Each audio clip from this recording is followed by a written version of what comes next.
If your GE dryer is not working properly, performing a reset can often fix the issue without needing any repairs. Sometimes the dryer's control board can experience small glitches, especially after a power surge or interrupted cycle. A reset helps clear these temporary errors and allows the system to restart fresh.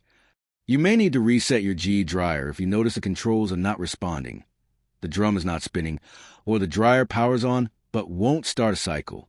Other signs include error messages on the display, or the dryer shutting off unexpectedly during operation. The simplest way to reset your GE dryer is by performing a power reset. Start by turning off the dryer and unplugging it from the wall outlet. Leave it unplugged for about 5 minutes to allow any stored electrical charge to fully discharge.